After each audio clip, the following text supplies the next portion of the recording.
Welcome to Subramani. If I tell you that most investors, including me, get very obsessed with price, saying, oh, this is the price at which it should be bought. So let me give you a off-quoted example of mine. I've said this in the past. I bought Coal India at 120. It's an obsession that I want to sell it at 350 or 360. The original price at which I had sold my shares, I think around 360, 370 is what I sold my IPO shares. And then I bought again at 119, 117 and 120. Those are the prices at which I bought. Now, one is to be obsessed saying, oh, the price has to reach 330 or 360 at which I will sell. I want a 3x bagger. Now, what I am ignoring very conveniently or very stupidly is the dividends that I have received in that, right? So, let us assume I got, I think about 20 rupees as a dividend in the first year itself. So, that kind of 15% kind of a return is what I must have got. So, that is the dividend yield which was available. So, let us say I got 20 rupees dividend for 3 years. I have been holding it since 2020. So, say 21, 22, 23, 3 years if I have got say 20 rupees as dividend. So, 60 rupees has come back in the form of dividend itself, right, already. So, 120 minus 60 has already happened. So, apart from the appreciation, today it is at say what 280. So, 160 plus 60, 220 is my gain. Unfortunately or fortunately, we tend to ignore dividends except for those people who need that money for their day-to-day living. So, they are living off dividends. I am not talking about them, but other than that, investors ignore dividend. Look at the return that I have got in Coal India with the dividend and without the dividend. There is a humongous difference, especially in most PSU shares where the PE is low. Now, what can you do about it? It's very simple. Whenever you get the dividend, I'm ignoring taxation for a moment, you take and buy the same share. So, this is called DRIP or dividend reinvestment plan.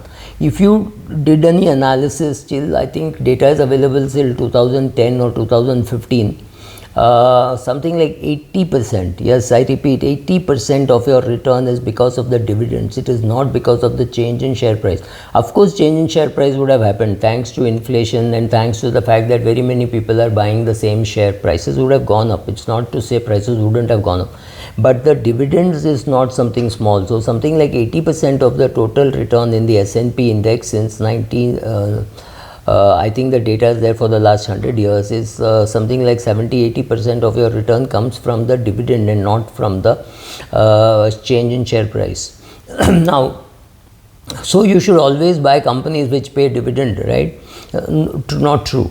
That may be true for somebody who needs the dividend, who wants the dividend, but companies, some companies don't believe that they have to pay any dividend. Berkshire Hathaway, for example, they don't believe that they have to pay any dividend. Those who want can sell their shares and go, right?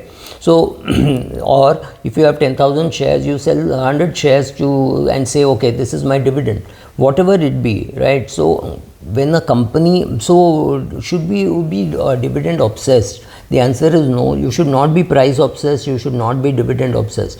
When a company is growing and needs a lot of money, there is no way in hell they can pay dividends, and let to reasonable and sensible dividends, right? So, it has to be a sensible dividend. If you are getting 5 rupees as dividend, but the share price is 2000 rupees, then you are not really getting any worthwhile thing out of it. So, you may still ignore the dividends, but still it is important to know that 80% of the growth in the last so many, I think the study ended in 2020. 80% of the return have come from dividends. So, why would you ignore dividends? Largely because it's a small amount. You got 100 shares or 200 shares, so you get in 18 rupees dividend or maybe even 280 rupees dividend. The chances are it will just get consumed, right? Instead, the minute you get the dividend, you should use that money to buy more of the same share. So, what would have happened is typically I would have bought I would have bought Indian Oil maybe at 90 rupees. I would also buy it at 80 rupees. I would also buy it at 79 rupees. I would also buy it at 104 rupees. From where? From the dividends which Indian Oil paid me, or Coal India paid me, or BHEL paid me, right? So, from the dividends, if I keep buying the share, my average cost also goes down, and I'm anyway getting a good dividend yield. So remember this. So that is the reason why you're buying a dividend stock. But there are companies which are doing very well, which need a lot of money. Like for example, Zomato or Indigo. They need a lot of money to be kept as working capital. So they may not be too keen to pay dividend. But there could be a company like Colgate or Procter and Gamble, etc., who have reached a state when they don't really need much of capital. So all the cash that comes can be declared as a dividend. So be happy with whichever situation you are. It is not to say one situation is better than the other, but at least know what you are doing. That is far more important. Thank you.